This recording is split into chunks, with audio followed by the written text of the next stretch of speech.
podcast da Alesp no ar, com o deputado Donato, do PT, em nossos estúdios. Obrigada, bem-vindo a esta nova temporada. Muito obrigado, Renata. Um prazer enorme estar aqui mais uma vez conversando com você e com todos que nos assistem pela Rede Alesp. Pela Rede Alesp, pelo YouTube, também podem ouvir pelo Spotify. Deputado Donato, que nós temos hoje de mais célere aqui para toda a população da região metropolitana, a questão do transporte sobre trilhos da antiga CPTM. Como é que está essa questão? O senhor que é membro da Comissão de Transportes, trouxe recentemente o presidente da Via Mobilidade aqui à Alesp. Por favor, detalhe para nós. Olha, essa é uma questão bastante séria. A gente teve a privatização tanto da linha 5 do metrô, quanto das linhas 8 e 9 da CPTM. E quem assumiu foi a Via Mobilidade, um consórcio que é a CCR e o Grupo Ruas, né, que é o grupo de empresas de ônibus aqui da cidade de São Paulo. E as falhas aumentaram muito após eles assumirem esse contrato. E nós, através da Comissão de Transportes, convocamos o presidente da Via Mobilidade para prestar esclarecimentos sobre essas falhas e sobre o descumprimento do contrato, porque eles têm um contrato, porque a lógica da concessão é antecipar investimentos. O principal investimento que esse contrato tem é a compra de 36 novos trens. 16 tinham que ter sido entregues até dia 30 de junho. Apenas um foi entregue. Então você tem um claro descumprimento do contrato, além de uma operação com corte de custos que gerou falhas, continua gerando falhas e transtorno para milhares de pessoas que dependem dessas linhas 8 e 9 e da linha 5 do metrô. Então nós estamos cobrando prazos, cobramos nessa audiência pública. Ele definiu que até agosto as linhas 8 e 9 teriam um intervalo razoável de até 5 minutos, que é o intervalo normal entre as composições no horário de pico, e a linha 5 do metrô, que teria uma melhora apenas daqui a um ano. Enfim, arrancamos um prazo, pelo menos, não é o prazo ideal, mas vamos continuar fiscalizando em cima da Via Mobilidade para que ela cumpra o contrato e principalmente atenda bem os usuários do transporte sobre trilhos em São Paulo. As respostas apresentadas pelo presidente da Via Mobilidade foram satisfatórias? Olha, na minha opinião, não. Além da vinda dele aqui, nós fizemos uma diligência pedida pelo deputado Guilherme Boulos, lá do Congresso Nacional, e a gente acompanhou essa diligência. Então nós estivemos no Pátio Presidente Altino, no Centro de Controle de Operações. E o que a gente vê é o velho modelo de concessões no Brasil.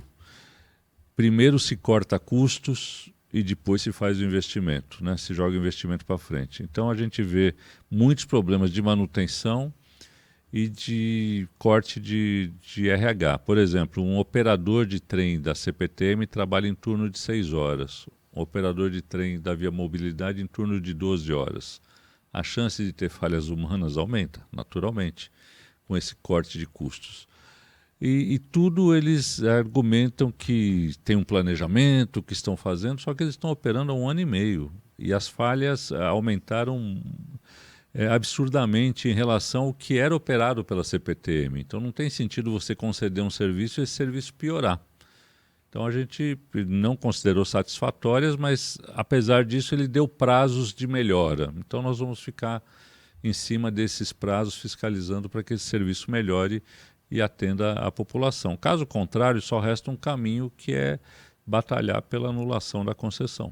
Mas o próprio governador Tarcísio, quando assumiu, disse que essa não seria a melhor saída, né? Mas é que o Ministério Público já havia colocado a necessidade da anulação pelo descumprimento do contrato. É que o governador Tarcísio tem uma ótica absolutamente privatista, que ele considera só porque é um privado administrando vai ser melhor. E nem sempre é assim. Aliás, eu até diria que, em regra, não é assim. Se a gente for ver no Rio de Janeiro, a concessionária está entregando a concessão. E um péssimo serviço, lá me foge o nome da concessionária da linha de trens no Rio de Janeiro. Em Belo Horizonte foi privatizado, a tarifa aumentou de R$ 4,50 para R$ 5,35. Então, em geral, ou se aumenta a tarifa, ou se piora os serviços. Essa é a regra das concessões no Brasil. Infelizmente, eu não tenho um problema ideológico contra concessões, eu acho que em alguns casos cabe, mas elas têm que ser fiscalizadas, elas têm que ser bem formatadas e elas não podem ser simplesmente um capitalismo sem risco, que é isso que se ganha dinheiro, não se melhora o serviço e o Estado não fiscaliza como deveria fiscalizar. O ganha-ganha, o perde-perde para a gente. Exatamente. A população que só... Eu moro ao lado da linha 5 do metrô, que é operada pela Via Mobilidade, que é conhecida na região como Via Imobilidade ou Via Calamidade. Sim, é assim que ela é conhecida. E é recorrente, são recorrentes as falhas e os problemas. A estação Capão Redondo lá, tem vezes que as pessoas não conseguem entrar na estação, quanto mais entrar no trem, pelas inúmeras falhas que acontecem. Lá a operação já está com a Via Mobilidade há 4 anos, não é 1 ano e meio. Então a gente não tem visto as melhoras prometidas quando do processo de privatização. Fica complicado para toda a população e também para o legislativo. Vocês se sentem de mãos atadas? Olha, eu gostaria de ter um legislativo mais protagonista nesse debate. Combativo? Mais combativo, mais protagonista, independente de situação e oposição. Mas aqui, infelizmente, a base do governo, por exemplo, impediu que a gente convidasse o secretário de Transportes e o secretário de Parceria e Investimento, para que eles viessem explicar aqui para nós as falhas, porque eles são os responsáveis de fiscalizar a concessionária. E eles não vieram. E isso foi blindado pela base do governo. Então, o legislativo vai perdendo a sua função, uma das principais funções e mais nobres, que é fiscalizar o executivo. É papel nosso, né? É nosso, é do Ministério Público, é do Tribunal de Contas do Estado, mas é nosso também. E a gente não pode abrir mão desse papel sob pena de diminuir a importância do legislativo. Então, nesse aspecto, a gente usa os instrumentos que tem, a gente vai até onde pode ir, mas é evidente que tem uma frustração de não poder fazer tudo que a gente poderia e que a lei nos delega, né? O senhor que já foi vereador por diversos mandatos, ainda hoje eu escutava uma entrevista do prefeito Ricardo Nunes falando da questão da Cracolândia, que diz que a situação foi...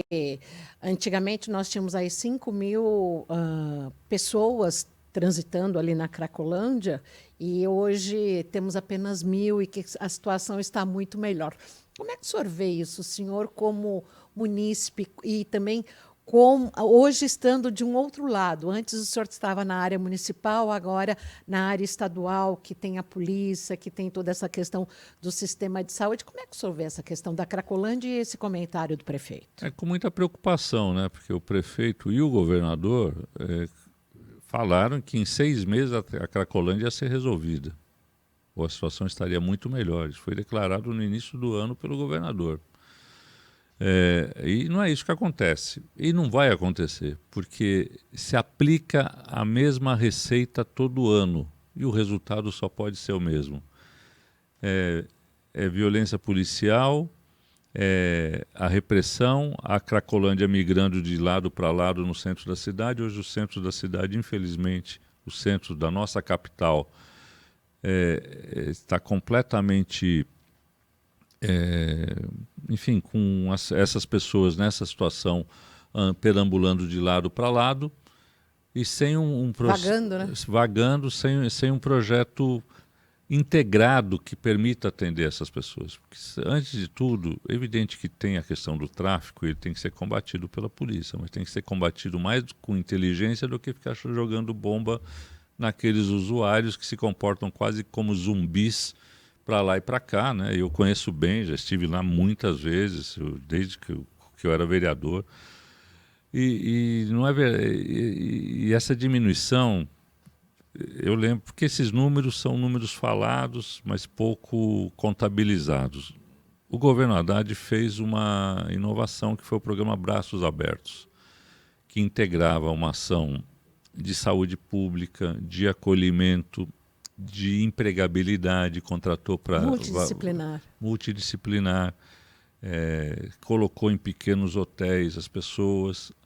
É evidente que o resultado não é imediato. mas quando o Haddad saiu, de mais de 1.000 pessoas na Cracolândia, tinha por volta de 500. Isso para dar um dado.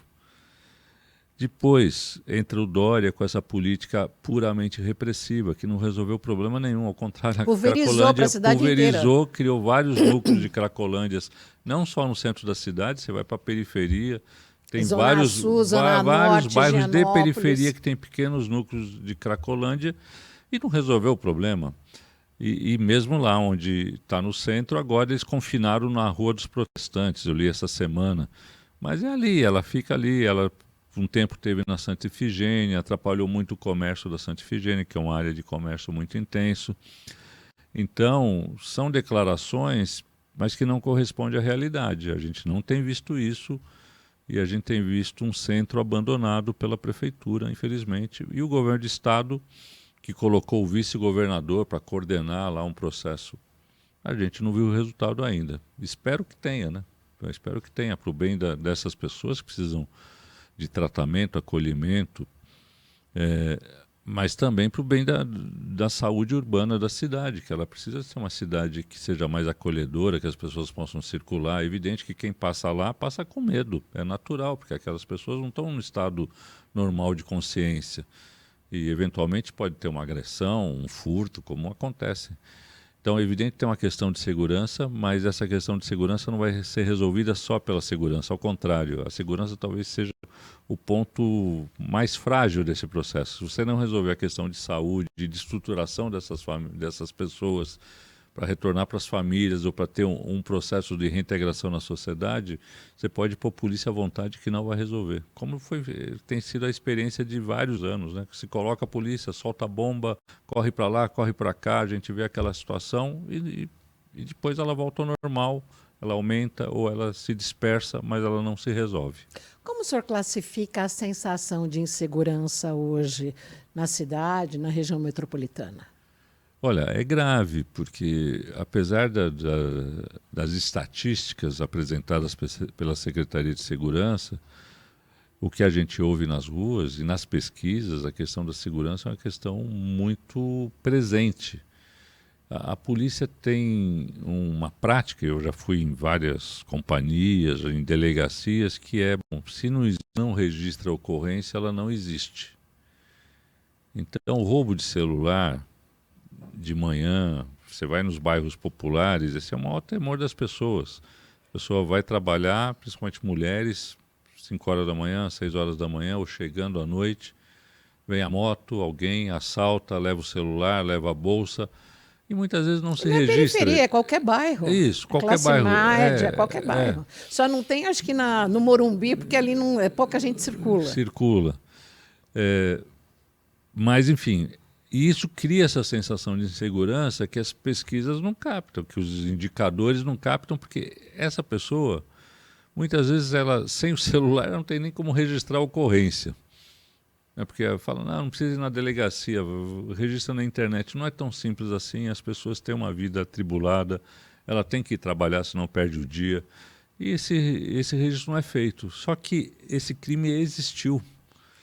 Então a polícia ela tem que melhorar e mudar essa forma de entender os problemas. É evidente que a estatística, registrar o boletim de ocorrência é importante, mas ela tem que saber o que realmente aconteceu, né? E ela sabe o que realmente aconteceu, mas não foi feito o boletim de ocorrência, não existiu.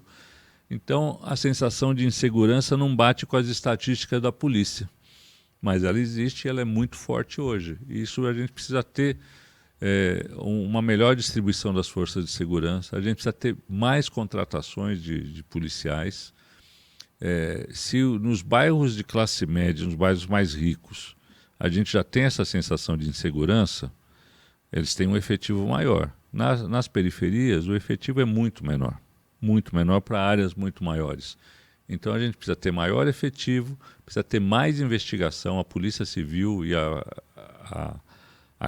toda a área de investigação tem que ser fortalecida, que foi desestruturada nesses anos todos. E sem investigação, porque são quadrilhas, se rouba celular ou para vender celular, e esse celular é vendido não no mercado doméstico, é vendido para a África, para a América Latina, tem redes disso, isso Não são muitas quadrilhas, elas podem ser desbaratadas com inteligência. Ou a história do Pix, né? Que também você tem instrumentos tecnológicos para mapear, desbaratar, ver os laranjas, mas precisa de investigação. Agora, se você não tem investigação, a polícia militar fica enxugando o gelo. Porque ela prende mas a quadrilha se recompõe. Aí tem também a questão da justiça, né? É o enxugar gelo da polícia, que a polícia prende, a justiça solta. Mas para a justiça precisa ter processos bem instruídos. Por isso que eu falo que sempre precisa também ter investigação, né? E evidente... Aí os claros precisam ser preenchidos, porque a gente tem aí quase que 30% das vagas, tanto na polícia, acho que na Polícia Civil, inclusive, ainda é maior. Esse número de claros. Exatamente. A gente precisa fortalecer as polícias, melhorar o salário dos policiais e fortalecer essa integração e a utilização da inteligência, da investigação e da inteligência. Não basta só sair prendendo e jogando para o presídio. O Brasil e São Paulo é um dos estados que mais prende e tem presos no mundo. Tirando os Estados Unidos, a gente tem uma massa carcerária enorme. Isso a gente só tem recrutado gente para o crime organizado, que vai para os presídios e é obrigada a fazer acordos e pactos com o crime organizado para sobreviver e sai de lá, muitas vezes, com uma característica mais violenta do que quando entrou. Então, essa política toda precisa ser revista, né, do encarceramento em massa, que não resolve, porque, na verdade, você precisa ir nos cabeças e não nos aviõezinhos que bom, prendeu um, põe outro. É assim que funciona. Ainda há pouco eu conversava com um especialista da Polícia Científica que diz que um perito iniciante em São Paulo, no estado de São Paulo, tem o salário de R$8.000 e no Mato Grosso 20 mil. Pois é. Estados muito mais pobres têm recursos mais bem alocados, e que tanto essa área segurança pública da segurança quanto educação. Pública se acha e acha concretamente que foi preterida nessa questão do reajuste salarial, que foi uma das bandeiras, né? Pois é, aqui se fez uma política que não foi uma política de recursos humanos, foi uma política de atender uma base eleitoral. Já que o bolsonarismo tem uma base eleitoral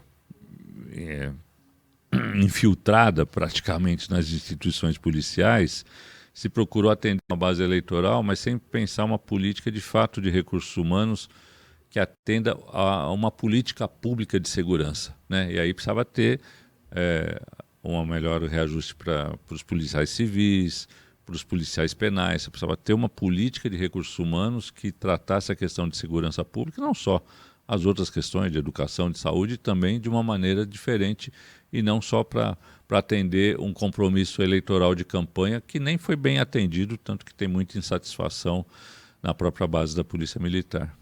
Tivemos o recesso agora no mês de julho. Como é que o senhor agora, pela primeira vez aqui na Assembleia, neste momento, como é que o senhor acaba trabalhando esse tempo? Se é junto à base eleitoral, descansando, revendo projetos, em reuniões com o seu time? Como é que o senhor aproveita esse tempo? Olha, eu fiz uma opção aqui. Em geral, as pessoas que têm mais experiência aqui, que já são deputados ou que foram deputados e estão retornando, elas já tinham uma ideia melhor do funcionamento da casa. Eu precisava ter essa ideia. Então, eu fiz, primeiro, uma imersão nesses 3 meses de mandato, né, iniciais, de 15 de março até 30 de junho, de entender aqui qual comissão eu ia estar, como funcionam os procedimentos, como a gente se relaciona com o governo estadual, a questão das emendas, todas essas questões eu fui... Os ritos, né? Os ritos, aprendendo. Então, julho eu tenho visitado naturalmente as localidades que eu tive apoio, tive voto, tenho conversado muito com que seria a minha base eleitoral. E também vou me organizar para me preparar para fazer um planejamento agora de mais longo prazo, porque aí eu já tenho mais clareza dos caminhos que eu posso seguir aqui. Então, já seguir até dezembro. Isso, a gente vai estar nesse processo de conversa interna com o nosso time, com os nossos apoiadores, para definir algumas linhas de atuação, se não até pelo menos o ano que vem, a gente ter um horizonte de trabalho aqui dentro. O senhor esteve na Câmara dos Vereadores por 6 mandatos, é isso? 5, né? Na verdade, 4,5, né? Eu disputei 5 eleições. Quase 20 anos. 18 anos tive 18 anos. Isso. E quais as diferenças que o senhor está sentindo? O senhor que agora já contabiliza 100 dias de governo, de mandato aqui no Palácio 9 de Julho. A Câmara tem uma questão que as questões da cidade chegam na Câmara e pulsam mais, né? Os conflitos. E São Paulo é uma cidade, um país, né? Então é muito dinâmica e esse dinamismo se reflete na Câmara. A gente tem uma proximidade maior, porque a gente sabe aquele vereador, a gente conhece o bairro que ele atua, a gente tem uma ideia da atuação dele, a cidade está ali, a gente conhece, e praticamente todos os vereadores conhecem a cidade toda, então a gente se conhece melhor. Aqui tem um debate mais temático, né? São 645 municípios, São 645 municípios. Hoje ainda nem conheço bem todos os deputados, porque cada um é de uma região, tem sua dinâmica, tem regiões que eu também não conheço bem. Então tem um ambiente um pouco mais disperso do que eu vivia. Mas, por outro lado, tem muitos desafios, né, para a gente enfrentar aí, de pensar o Estado. O Estado é um país, né, do ponto de vista da sua economia, dos seus recursos humanos, da sua infraestrutura, do seu potencial, né? Então, isso é desafiador para a gente também pensar políticas públicas mais estruturantes, coisa que na Câmara a gente acaba sendo mais quase um bombeiro de apagar incêndio aqui e ali, né? Aqui você talvez tenha condição de estruturar políticas públicas e pelo menos debates mais consistentes e mais de longo prazo. Eu sinto uma dificuldade aqui que o governo teve uma pauta muito de perfil baixo, que, né, a gente não entrou em nenhum grande tema, né? Os temas e os projetos do governo que vieram para cá foram projetos onde todo mundo era a favor, eram reajustes de salário, que a gente tinha uma observação aqui e ali, mas não teve disputas de visão de desenvolvimento do Estado. Eu imagino que em algum momento isso vai ter, isso me motiva mais do que a gente ficar numa coisa mais protocolar, né? Então, mas isso eu ainda não vivi essa experiência aqui, espero vivê-la no segundo semestre. Nesses primeiros 100 dias, qual o evento que mais lhe marcou, que mais lhe chamou a atenção aqui na casa? A Comissão dos Transportes, essa reunião? Eu gosto muito de trabalhar em comissões, sempre gostei na Câmara. De debater. Eu acho que a gente aprofunda temas nas reuniões, então a Comissão de Transportes foi o que mais me motivou. Agora eu estou na CPI da área de risco, eu também acho que vai ter um trabalho grande, porque a situação em São Sebastião é muito grave. Eu tenho conversado com pessoas de São Sebastião, muitas famílias voltaram para as áreas de risco, os alojamentos provisórios são insuficientes, aquilo que se vendeu como bom, o problema está equacionado, não está. E eu acho que essa CPI vai ter um papel importante de tentar ajudar a resolver essas questões, de cobrar a prefeitura, cobrar o Estado sobre a resolução definitiva de questões habitacionais. Quais são as principais diretrizes dessa CPI de risco? Então, ela foi proposta pelo próprio governo, né? Então, em geral, quem propõe é que estabelece um rumo, mas da nossa parte, eu já propus algumas coisas, começar por São Sebastião, entender o que aconteceu lá, para a partir daquela tragédia a gente ter modelos que possam, de prevenção, que possam ser aplicados, né, em outras áreas. Por exemplo, lá teve alertas do Sistema Nacional de Prevenção desses eventos, que não foram seguidos, não tinha nenhum esquema. Eu trabalhei na Prefeitura de São Paulo, minha primeira função pública no Executivo foi na antiga Regional do Campo Limpo, no governo da Erundina, que era uma região de muita área de risco.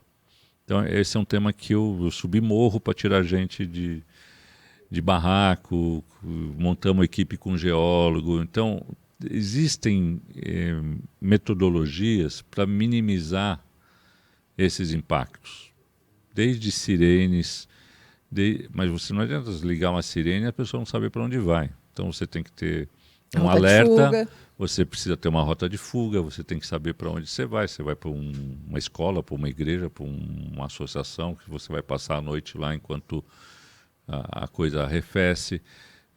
Nada disso aconteceu lá. Era uma área muito mapeada como área de risco, aquelas áreas de São Sebastião, mas sem nenhum plano preventivo. Além de pequenas obras que às vezes elas mitigam a tragédia. Agora, tem situações que você precisa retirar as famílias, e aí você precisa ter um programa habitacional para que essas famílias saiam da área de risco. Então você tem vários níveis e isso precisa ser organizado. O IPT tem essa tecnologia, a gente tem institutos com essa capacidade, mas a gente precisa fazer com que, principalmente as prefeituras, apliquem e a Defesa Civil do Estado coordene essa política. E a gente viu em São Sebastião que, infelizmente, isso não aconteceu. Podia ter se evitado mortes lá. Mas, infelizmente, a desídia, a desorganização levou que nada disso tivesse sido preparado para uma área que já era mapeada como área de risco pelo IPT, que o Ministério Público já tinha escrito antes, um ano antes, que ali era uma tragédia anunciada. Isso estava descrito e não foi tomada nenhuma providência. Então eu espero que essa CPI possa, inclusive, apurar responsabilidades, mas possa também, principalmente, desenhar procedimentos para que sejam usados na prevenção desses desastres. Porque está claro, inclusive, nesta última semana nós tivemos o dia mais quente do ano no planeta, o dia mais quente do planeta, desde que isso se é registrado. Então, é uma nova fase. Da Sim. mesma forma que tivemos o dia mais quente, teremos também as tempestades mais fortes, e novos acidentes poderão ocorrer. Nós estamos num momento de emergência climática. Se a gente não compreender isso e não se preparar para isso, as tragédias, os eventos extremos vão aumentar. E geralmente esses eventos extremos punem as famílias mais pobres, porque elas estão nas áreas mais vulneráveis. E a gente tem que ter como política de Estado proteger essas famílias, proteger a população em geral, mas em geral quem está nas encostas, em situações mais precárias, são as famílias mais vulneráveis. Então a gente precisa ter políticas para isso, políticas habitacionais, mas políticas de prevenção de risco e de mitigação desses riscos. E sai na frente também quem é proativo, né? Claro. Não, a gente já viveu tantas tragédias no Brasil, Petrópolis, né, agora São Sebastião, e a gente precisa aprender com elas. Não é possível que o ano que vem aconteça uma outra tragédia em outro lugar para a gente começar do zero de novo. Né, a gente tem tecnologia, a gente tem capacidade técnica. O IPT, eu fui secretário das subprefeituras no governo da prefeita Marta, a gente fez uma coisa inédita, que foi um mapeamento de todas as áreas de risco da cidade de São Paulo. O IPT desenvolveu uma tecnologia que é usada até hoje, que é a classificação dos riscos. Então, risco 4, risco 3, vai de risco 1 a risco 4. O risco 4 é o mais grave, que você precisa remover, que não tem saída. Aí, risco 3, risco 2, às vezes você com um muro de arrimo, uma intervenção, você resolve. Então, tem vários níveis de risco e várias medidas a serem adotadas. A gente já tem tecnologia para isso. Agora, os poderes públicos precisam implementar isso, né?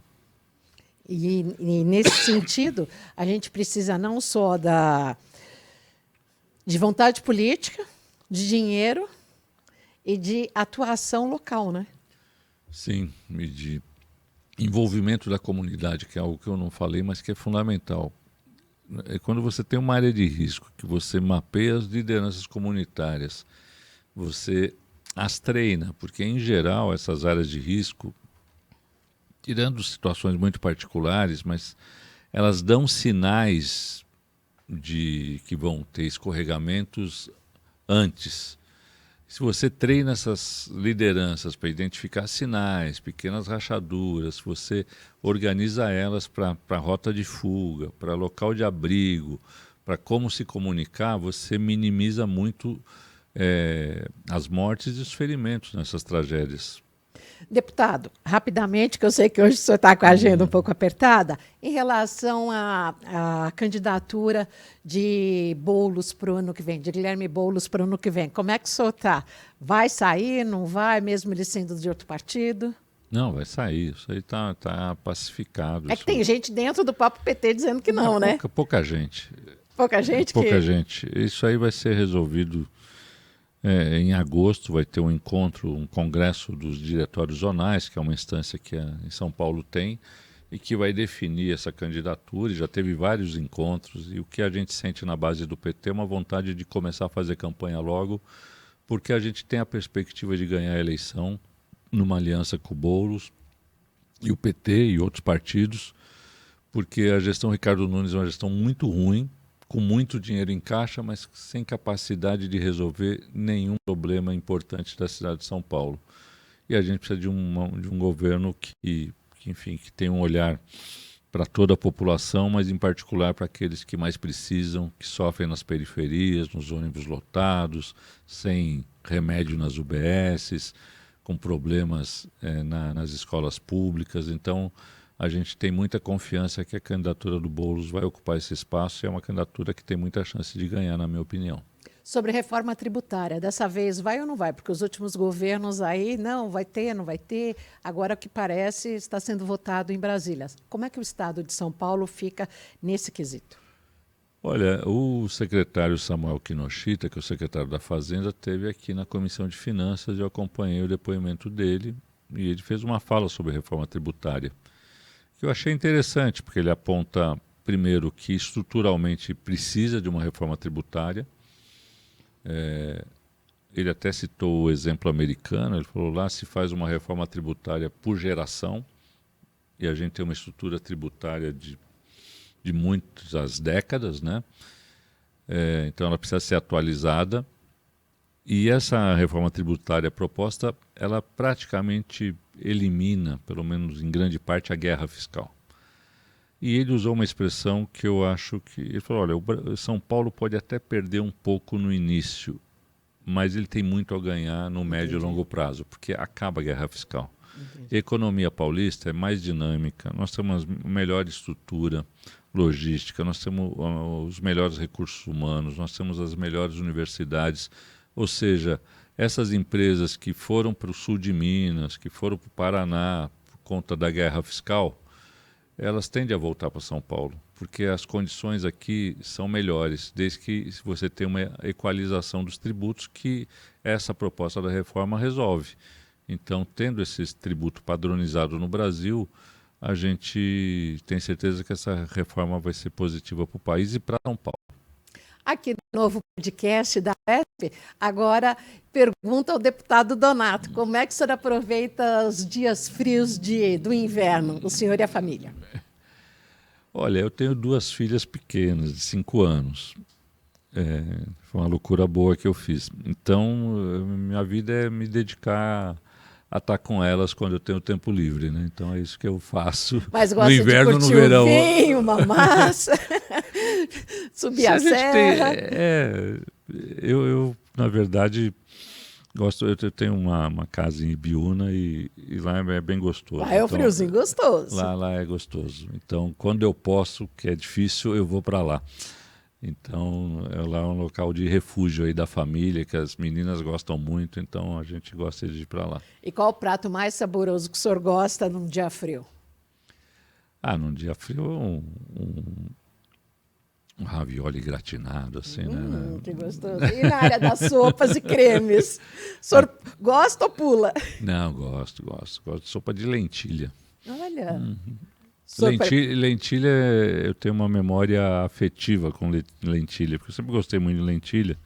Quando eu servia exército, eu voltava sábado para casa, aí minha mãe fazia arroz, lentilha, um bife à milanesa e uma linguicinha frita. Assim. Então virou meu prato assim de memória afetiva. Então tem uma coisa com lentilha que de qualquer jeito eu gosto de lentilha. E o senhor sabe preparar essa sopa e dar receita aqui pra gente? Não, na cozinha eu só sirvo para lavar a louça.